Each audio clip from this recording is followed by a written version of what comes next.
নমস্কার বন্ধুরা, আমি সঞ্চিতাস এসেন্স রেসিপিসে আপনাদের সবাইকে স্বাগত। নিশ্চয়ই ভালো আছেন, সুস্থ আছেন এবং আনন্দে আছেন। আর বেশ ঠান্ডা পড়তে শুরু করে দিয়েছে না, এই সময় আমাদের সকলেরই স্বাস্থ্যের প্রতি খেয়াল রাখা দরকার। সেই রকমই একটা স্বাস্থ্যকর, একদম সুস্বাদু আর ভীষণ ভীষণ ইজি একটা রেসিপি, যেটা আপনার শরীরকে ভালো রাখবে, ঠান্ডা লাগতে দেবে না, আপনার হাড় ভালো রাখবে, হাড় শক্ত মজবুত করবে এবং চটপটা খাবারের জন্য একদম আদর্শ। বিভিন্ন উপকরণ লাগবে না, খুব অল্প উপকরণ। এখানে কড়াইটা তাতিয়ে নিয়েছি আর দিয়ে দিচ্ছি এই রকম একটা বড় কাপের 1.5 কাপ আমরা তিল আমরা এখানে হালকা করে রোস্ট করে নেব। তিল কিন্তু খুব তাড়াতাড়ি রোস্ট হয়ে যায়, তাই আপনি আঁচটা একটু মিডিয়াম টু লো এরকম করে রাখুন। আর যদি আপনার এরকম আয়রন করাই হয় তাহলে কিন্তু একটু আঁচটা কমের দিকেই রাখুন। তো এই রকম করে আমরা তিলকে রোস্ট করে নেব। তিলটা দেখবেন রোস্ট করতে করতেই ফুলে উঠছে এবং একটা খুব সুন্দর নাটি ফ্লেভার আপনি পেতে থাকবেন। আর কালারটা সামান্য একটু চেঞ্জ হবে, কিন্তু খুব বেশি ব্রাউন কিন্তু হয়ে যাবে না। এই রকম পর্যায়ে অবধি আমরা তিলটাকে ভেজে নেব। এখানে তিলকে রোস্ট করে নেওয়াটা কিন্তু খুব দরকার, তাহলে একটা সুন্দর স্বাদ তৈরি হবে এবং জিনিসটা আরও ভালো হবে। আর এখানে আমরা ভীষণ নরম একটা মিষ্টি তৈরি করছি, আর এই মিষ্টির জন্য আপনি যদি হেলথ কনসাস হয়ে থাকেন তাহলে অনেকখানি ক্যালোরি চলে যাবে এমনটা না ভেবে আপনি এই গুড় দিয়ে এই রেসিপিটা ট্রাই করতে পারেন। ঠিকই ধরেছেন, আমরা গুড় ব্যবহার করব। এই গরম কড়াইতে গুড় যাতে আটকে না যায় তার জন্য 1/2 কাপ জল দিলাম, বা তার কমও। এখানে আমরা 1.5 কাপ এখানে নিয়েছি। এখানে আমি আখের গুড় ব্যবহার করছি। 1.5 কাপ তিলের জন্য 1 কাপ গুড়ই যথেষ্ট। এখানে গুড়টা দিয়ে দিয়েছি আর দেখতেই পাচ্ছেন গুড়টা এরকম ডেলা হয়ে রয়েছে, তাই জলের সাথে ভালো করে মেল্ট করে নেব। এটা আমরা মিক্সিতে গ্রাইন্ড করে নেব। তো তিলটা গ্রাইন্ড করে নেব ঠান্ডা হয়ে যাওয়ার পর।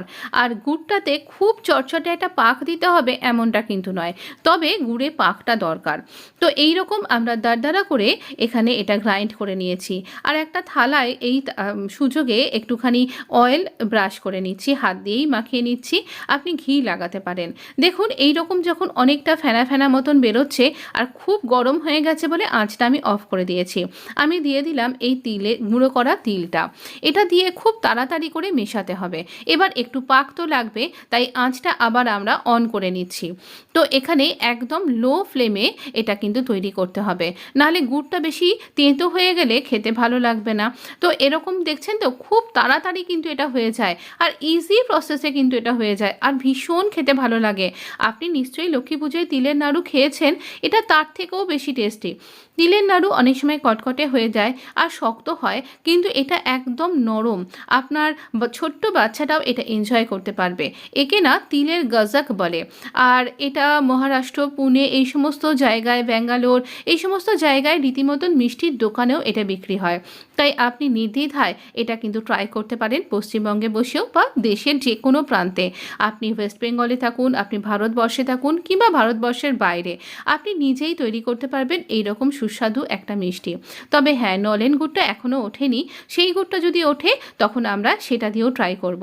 আর দেখুন এবার এটাকে আমরা এর ওপরে ট্রান্সফার করে দিলাম, দিয়ে একটা খুন্তিতেও তেল মাখিয়ে নিয়েছি। দেখলেন তো চকচক করছিল। তো এবার এটা দিয়ে, এখন কিন্তু প্রচণ্ড গরম, একদম হাত দেবেন না, তাহলে আপনার হাতে লেগে যেতে পারে। এটাকে একটু সেপ দেওয়ার চেষ্টা করছি। আর কড়াইটাতে কিচ্ছু লেগে নেই। কিছুটা আমন্ড আমি কাট করে নিয়েছি। এই গরম অবস্থাতেই আমন্ডটা আমরা এর ওপর দিয়ে দেব, বা আপনি যে বাদাম পছন্দ করেন সেই বাদাম, বা যদি পছন্দ না করেন তাহলে দেবেন না। তো এই রকম করে দিয়ে এই খুন্তিটার সাহায্যেই আমরা একটু ড্যাব ড্যাব করে এটাকে এরকম করে প্রেস করে নেব।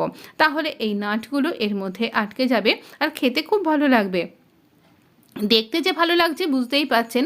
এবার এটা একটু বেশ ঠান্ডা হয়ে গেছে, মানে হাত দিলে আর গরম অনুভব হচ্ছে না। এই রকম পর্যায়ে অবধি আমি এটাকে ঠান্ডা করে নিয়ে এবার যেরকম টুকরো আপনি করতে চান, স্কোয়ার, ডায়মন্ড, বা এটাকে গোল গোল করে নাড়ুও পাকিয়ে রাখতে পারেন, যেমনটা আপনার ইচ্ছা তেমন করে আপনি এটাকে শেপ দিয়ে নিন। ভীষণ টেস্টি আর ভীষণ ইজি রেসিপি। দেখতেই পাচ্ছেন 5 মিনিটের মধ্যে আপনার একটা মিষ্টি কিন্তু রেডি হয়ে গেল। এটা যে কোনো সময়, রোদে বসে আছেন, শীতে রোদ পোহাচ্ছেন, তখন এটা কিন্তু খেতে খুব ভালো লাগবে। বা আপনার এমনি সান্ধ্য জলখাবারে একটু কিছু চুটুর পুটুর খেতে ইচ্ছা করলো, যেমনটা আমাদের ইচ্ছা করেই, তো তখন দিতে পারেন। পারেন, বা আপনার বাচ্চা এই রাতের খাবারের একটু বিরতি আছে, তো সেই ফাঁকে কিছু খেতে চাইছে, তো এই হেলদি স্ন্যাক্সটা আপনি তাকে অনায়াসেই দিতে পারেন। তার হেলথের জন্যও খুব ভালো, আর খেতেও তো সুস্বাদু। দেখুন আমি এগুলোকে এই রকম করে সাজিয়ে পরিবেশন করেছি। কি ভালো লাগছে তো? তাহলে শিগগিরই করে এটা লাইক দিয়ে দিন। দেখুন কতটা নরম হয়েছে, আর নরম তুলতুলে একদম সুন্দর খেতে হয়েছে। অবশ্যই ট্রাই করে বলবেন আপনার কীরকম লাগলো। আর ভিডিওটাতে লাইক দিতে কিন্তু ভুলবেন না। চ্যানেলটা যদি এখনও সাবস্ক্রাইব করে না থাকেন, প্লিজ সাবস্ক্রাইব মাই চ্যানেল। আর বন্ধুদের মধ্যে অনেক অনেক করে শেয়ার করুন, যাতে তারাও এই শীতে হেলদি থাকতে পারে। কে না চায় তার বন্ধু ভালো থাকুক, সুস্থ থাকুক? তাই আপনিও ভালো থাকুন, সুস্থ থাকুন। দেখা হবে নেক্সট এপিসোডে। ধন্যবাদ।